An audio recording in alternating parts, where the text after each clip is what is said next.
Hello, and welcome to our art class for the day. Where's my face? Just kidding. We're not doing the face today. Anyway, so here's the paper. Welcome. I'm super excited that we are going to be talking about adding texture. Texture is so much fun. There's so many varieties. So we're really just going to be skimming the surface of what the potential could be, but we're going to get into it. It's going to be fun. Okay, so we have in the previous lessons gone into a lot of depth about wet on wet, and we've done a little bit of wet on dry with our glaze technique. But with the glaze technique, we were really talking about nice even washes for the most part, or like gentle transitional blends. So today we're going to talk about how all of our tools can help us create texture in different ways. So if you're just tuning in for the first time, hello, I'm Kate. I'm a watercolor artist and educator, and my goal is to make watercolor art feel, oh my gosh, Dayquil, feel accessible, doable, and fun. And that's what we're doing here today. We're going over a lot of the watercolor basics, and the goal is to get y'all a good little primer on watercolor so that you can feel ready to spread your wings and fly into the wild and wonderful world of watercolor. Okay. If you haven't joined already, we're doing a Fall for Watercolor challenge. So by attending these live workshops and also by participating in our daily painting and tagging me on social media, you are getting an entry into the grand prize. But to officially be entered, you need to fill in the form below. So do that, please. Okay. So let's talk about texture of watercolor paper. So watercolor paper comes in many different shapes and sizes. And this one, my favorite to use is Arches 140-pound cold press paper. So Arches is the brand. 140 pounds speaks to the weight of the paper. So like copy paper is going to be like 70-pound or maybe even less. Cardstock is going to be like 110, 120 pound. So watercolor paper, especially good watercolor paper, is going to be a lot thicker than that. So Arches comes in 140 pound. I think they have a 90 pound maybe, but they also come in 300 pound. And so when you're picking which paper you're going to use, I think 140 pound is great. 300 is like super thick, like it's really not going to bend. And the only reason I use 300 is if I am doing like a commissioned piece and I just want it to have like a heftier feel. But 140 pound is sufficient, and I don't see them performing that dramatically differently. Another benefit to getting a higher poundage in your paper is that the stiffer your paper is, the thicker your paper is, the stiffer it's going to be, and the less likely it is going to be to warp and wiggle as you're painting. So if you have 140 pound, hi Anna, if you have a 140 pound paper and you really don't want it to wiggle, you're going to be adding a lot of water. You can always tape down the edges with masking tape, painter's tape, or washi tape, and that should keep it pretty flat for you. You can also pre-treat the paper, which is a whole kit and caboodle of other things. So we'll talk about that another day. But the main thing that I want to talk about with paper is different types of watercolor paper have different textures to them. So cold press paper is going to have some ridges in it. Hot press paper is going to be much smoother. And the way I like to remember this is think about like hot, like an iron. You use an iron to smooth things out, smooth out the wrinkles. So hot press is going to be smooth, and cold press is going to have some ridges. Arches also makes rough paper, and so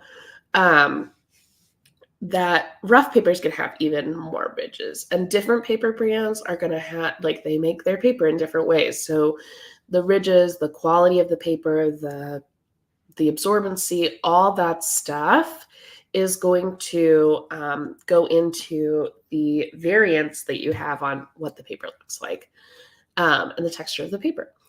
Okay, I want to take a pause and see where everybody's taking their art retreats. Okay, so Tracy says Florence, Italy, but in reality here in my house. Oh my gosh. Yes, I would like to be in my house and the children go on vacation so I can have all my supplies and just paint uninterrupted. I love that. Anna, Luisa, you love using 250 or 300 gram paper. So I believe that is the equivalent to our 140 pound paper. Rachel says Italy or just anywhere with beautiful scenery. Val, hey, coming on live. I don't even care where it's at. I just want to go on an art retreat. Oh my gosh. Yes. I really want to organize one here in Washington. So I know Val, you're close, Tracy. I'm just saying, it could happen. All right, let me take a quick sip of coffee and we'll keep talking about paper. Okay, once again, I'm using my coffee dust from Vashon Islands Coffee Dust. It's so good. Not sponsored, just obsessed. It's like this little spasa flavor. Okay, so paper. So I'm going to be using Arches Cold Press, as we talked about. And the reason why I'm going and waxing rhapsodic about the paper is we are going to use the paper texture to create the texture on our painting. Okay, so to show you that, enough wiggling of hands. So when we've been doing our washes, we've been doing a really smooth wash. Okay, very nice, very smooth. And here, gosh, ooh, oh my God, I'll give you all seasickness. I don't know if you can see a little bit of the texture here. I think it's, but here, let me add the side camera because I think that's going to show us a little bit better. And present extra camera. I think it's that one. Okay. And then let's add you to the stage and let's do this one. Okay. So do you see how you can sort of see some texture in there? Okay, so now when we use our brush, let's do a little side-by-side situation. When we use our brush, oh, that's tricky. Okay, this time we are going to just make sure our brush is kind of dry. So there's a lot of paint, but not a ton of moisture. You might want to just kind of dab the tip of your paintbrush onto a towel. And here, I'm just going to have you do one pass. Okay, see how we're catching the texture of the paper in this? And of course, where you first put your paintbrush down, that's where the most moisture is going to be. But as you drag it along, you'll get this really cool texture. If you don't want to get that moisture, what you can do is you can build it up by really drying off your brush and just gently wiping. And this is great for like fur or like rocks and stuff. So that's a super fun way to add texture. Ooh, all right. Oh, okay. Anna's saying she's going to try to make an art retreat with her girls before her wedding. Oh, congratulations on your upcoming nuptials. And Nikki's going to Maui. Woo-woo! All right. Bring me with you. So another way to, so here we've talked about using the paper. Again, if we were to use a different paper, we would get a different pattern texture here. You can really see it on the side angle. Like, look at that yummy little, so good. Okay, so another way we can use apply texture is by the brush that we use. Okay, so here I'm using my Princeton Neptune brush. It has a lot of moisture, but if I am using um, my silver black velvet, yep, let's use this. It's got a lot of personality here. So I'm just gonna lightly grab some paint from my palette, and I can either swoop it down. Oh, let's get a little bit more than that. Okay. So I can either go down like this. I can go like this, up and down, up and down. Okay. That's going to create a really interesting texture. You can also like kind of swirl it like that. This one's fun. I've seen, there's this one gal online, and oh my God, I'm terrible at names, but she does this really cool thing where she splats like that. And then that is like the foundation of her flower. And she goes in from there and like creates this beautiful,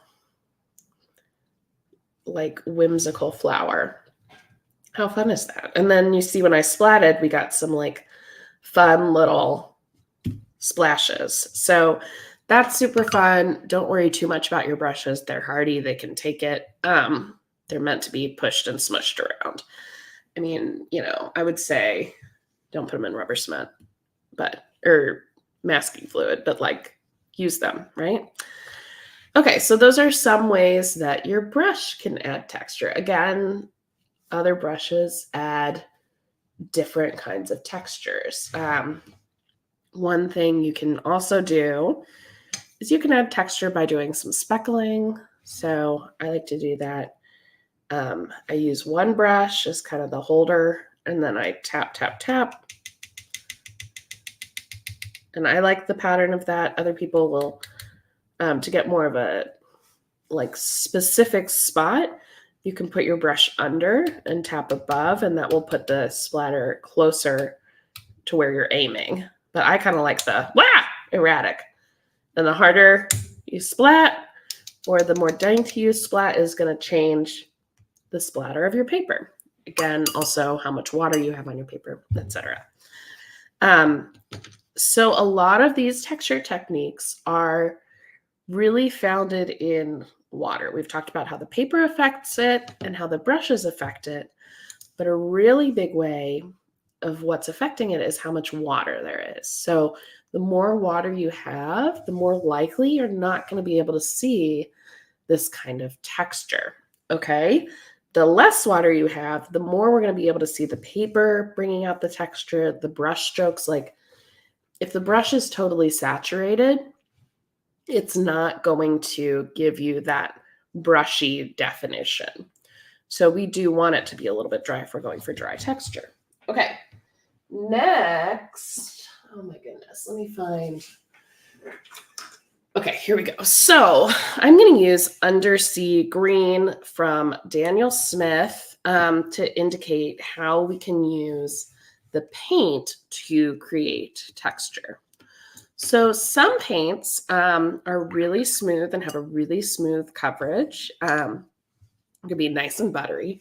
Other paints are more granulated. And so when I say granulated, sometimes people will be like, oh my gosh, that looks like a bad paint, but it's not. It's specifically made so that the paint, the pigment kind of separates from the binder to create this really cool granulation, which it looks almost like little sand particles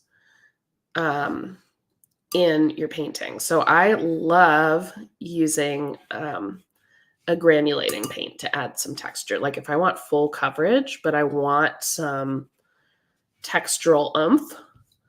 I don't know if you can tell, but do you see how it looks just a little bit more, almost like there's like a sediment in here compared to the smoothness of that wash? So this is Undersea Green by Daniel Smith. I also really like using Mars Black by Winsor & Newton. This one is a black, And I like that it granulates because it really, it works really well for pets, I think, because some like for pet noses, because it gives that little speckly feeling to that shiny nose. So I also like that one. I usually mix my own blacks, but I do like using Mars Black occasionally. So those are some ways that you can affect the texture. Another way is using a paint that's like maybe a little bit more creamy. So these are going to be your paints that are opaque. I personally tend to more transparent paints, but opaque paints create this really creamy, almost like gouache feel, and it's just a totally different different vibe. So this is Indian Red by Daniel Smith, and you can see like it goes on nice and creamy. You're not seeing any background, so that's almost like a power move there. But as you put it into other colors that are wet, it's going to spread out a little bit differently because it doesn't let as much of the color through. It's going to kind of take over. Sarah Simon from the Mint Gardener, she described it as like adding cream to your coffee, and I think that's a really apt description.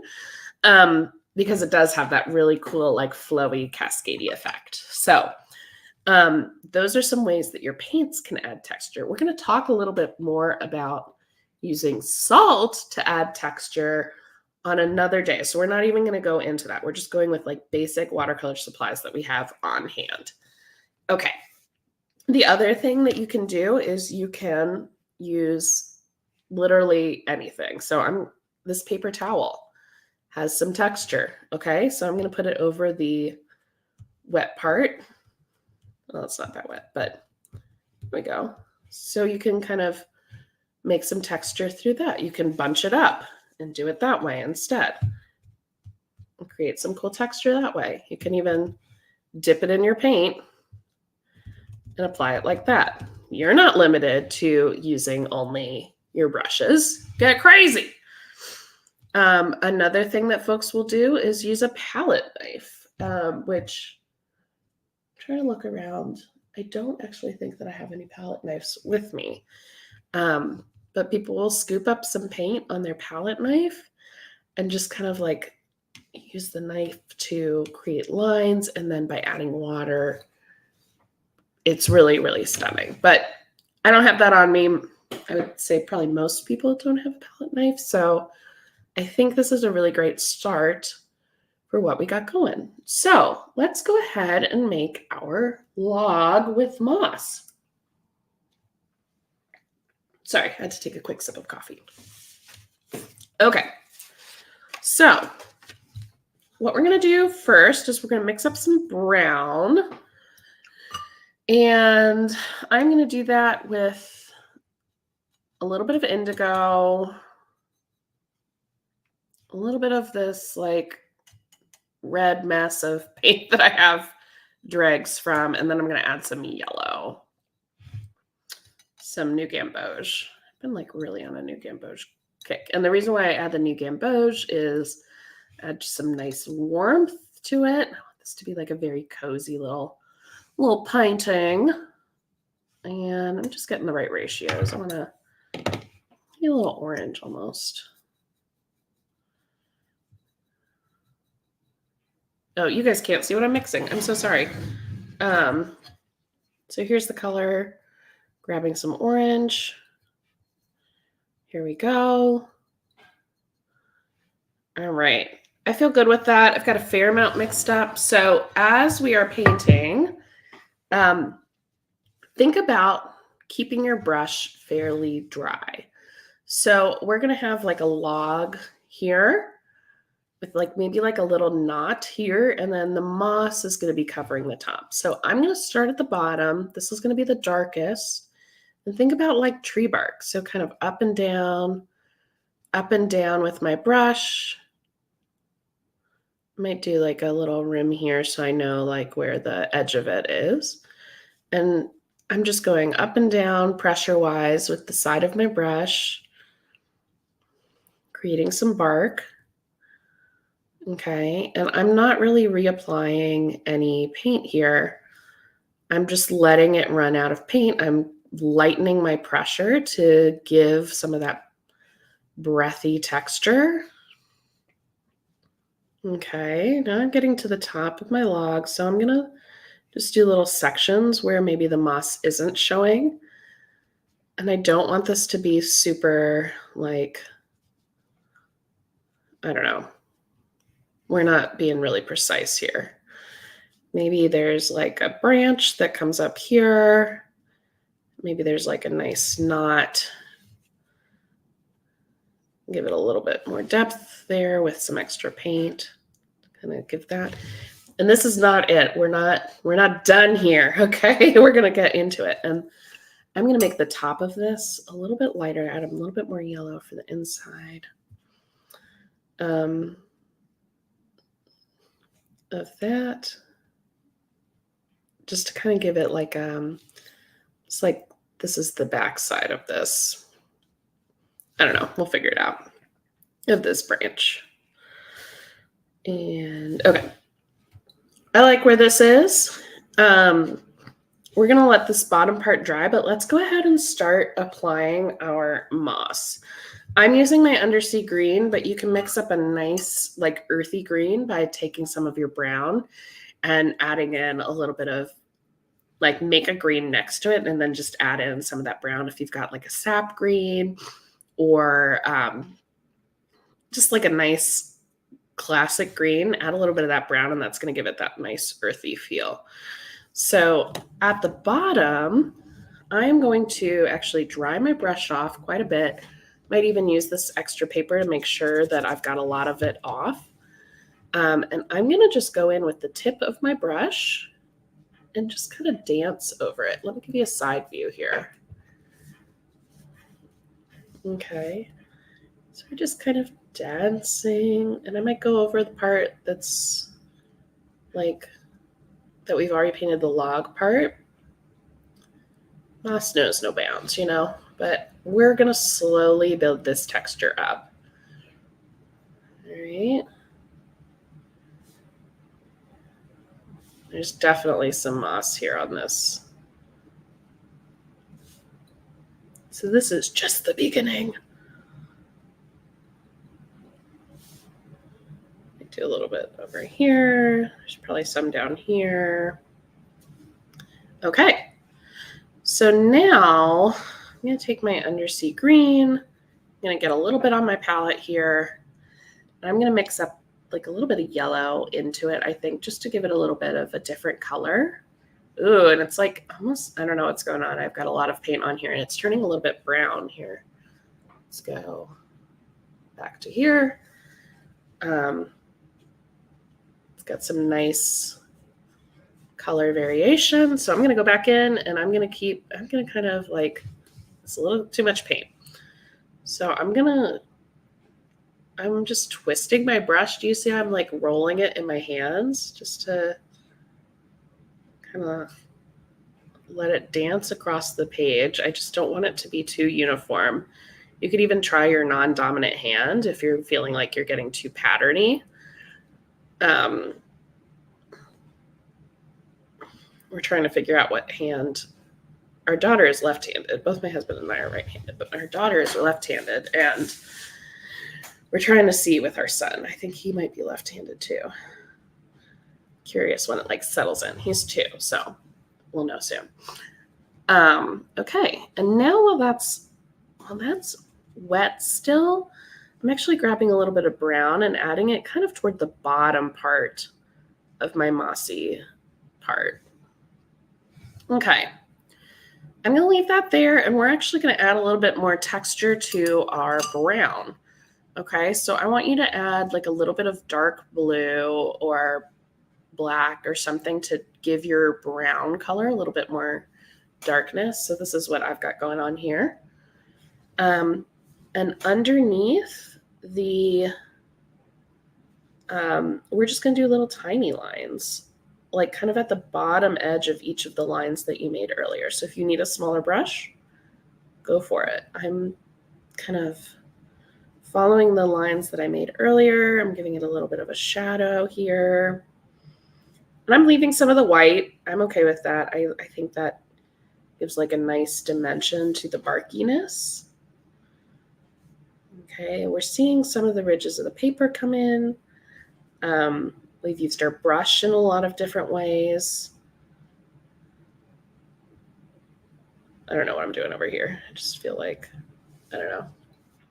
I'm gonna give it like a cavernous feel. Okay. Here we go.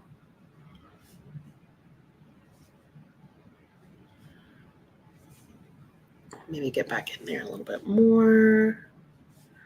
And I like adding this in to some of the areas that are still a little bit wet, because then you get some cool like bleediness. And I'm like just dancing over this. Imagine when you're skipping a rock and it's just like, that's what we're going for here. All right. Give a little bit under this stick here, give it some depth, give some definition to that stick.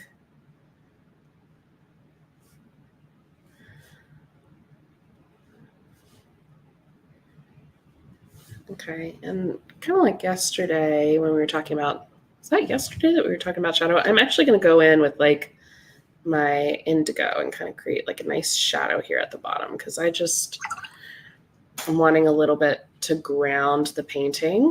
So I'm just going to do that. I think it kind of situates it like, okay, we're here in the woods. It's on the ground. I don't know. Doesn't it kind of just bind it a little bit? Okay. Now I still feel like it's a little bit light. So let's let that dry for a little bit. I'm going to dig into the moss a little bit more, and I'm actually going to grab just like some straight yellow, because moss is actually like pretty bright at the top. And so since we have this green underlayer, I'm actually going to kind of just go over the moss on the top with some of this yellow. Not a ton, but just like along the top edge of the moss, just to give us like a nice, might be a little too yellow. If you have like a green gold, that would be, and I'm actually going to water it out ever so slightly. Just adding water to kind of bring that color through the bottom. I still like that it's really brushy at the top. And since we've waited for our layers to dry in between, we're not losing the texture of the under layers. We're preserving that by adding this as a second layer. So a lot of this is like building up as we go. So we're going to let this dry for a little bit. If you guys have questions, now would be a great time. I know I'm going pretty fast, but let me know if you guys have questions. I wanted to have like another stick out. Maybe this way. I'm just going to add that over there. I don't know. I just felt like it needed a little bit more something.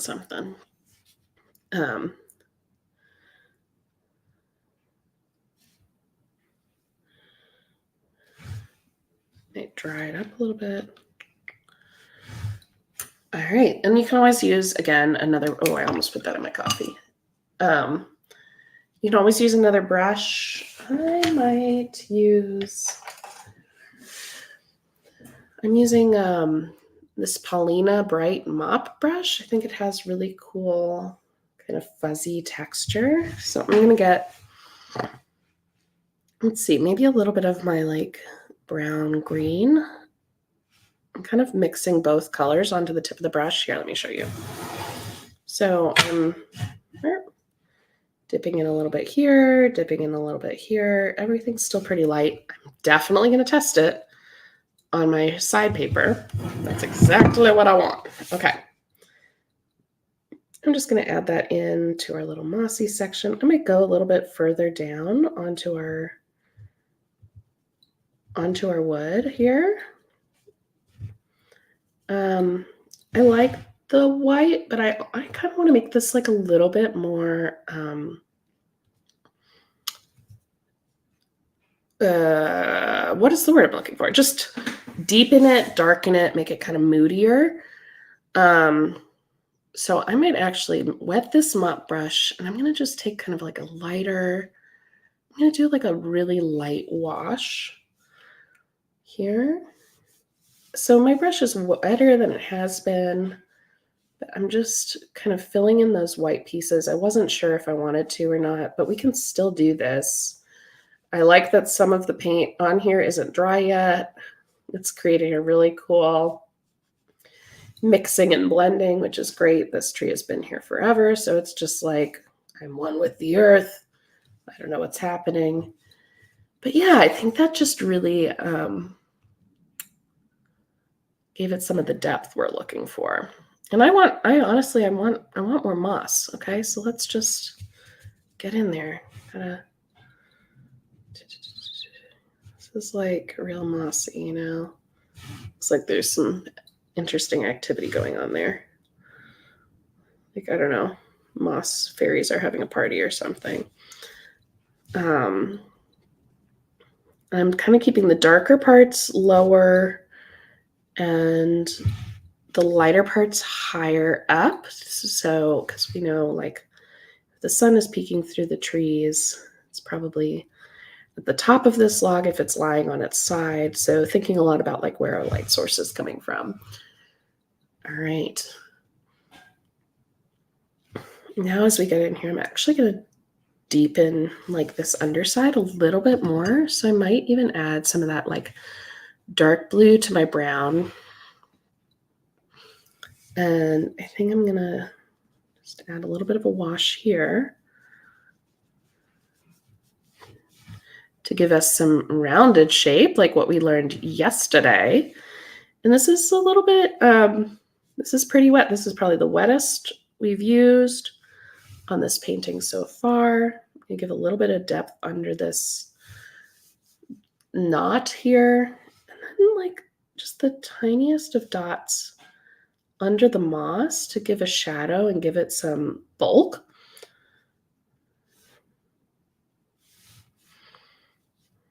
Okay. Yeah, give me that earthy little baby. And then I'm gonna also deepen this shadow line here to really ground that piece. I'm loving it. I feel like we need some like little mushrooms or something.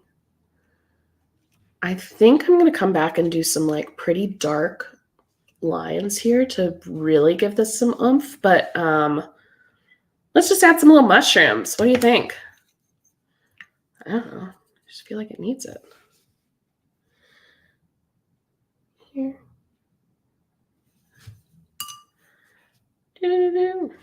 Ooh, too much water. It's like a little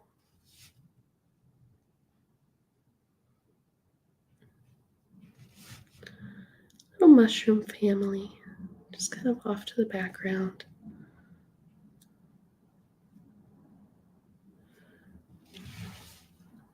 I like that. I think that's cute. Yummy. Yeah. You get it.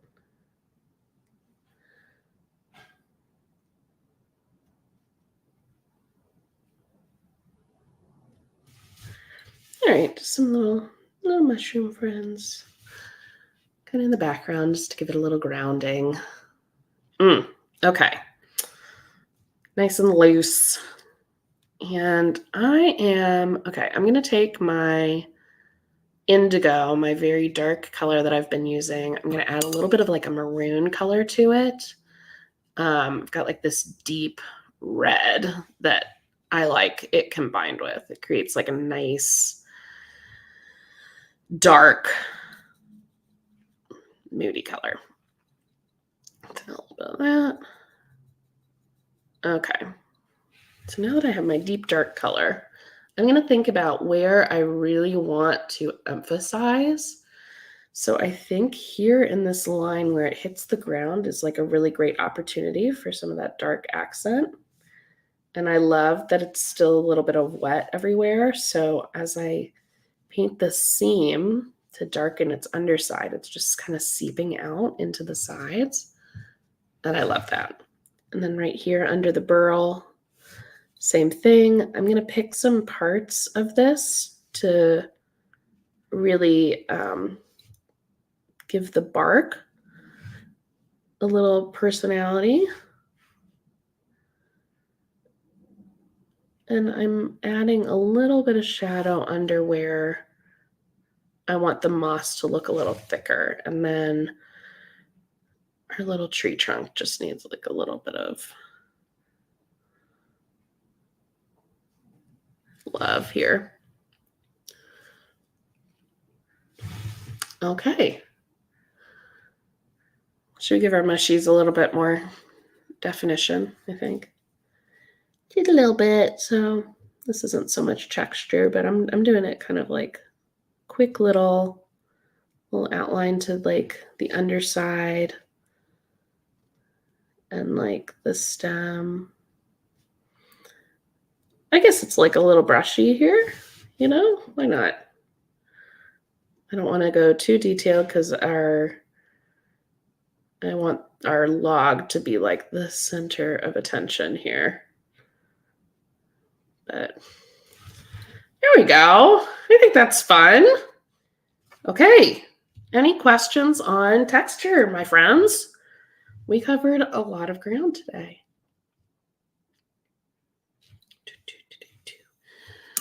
So tomorrow we are going to be digging into masking fluid.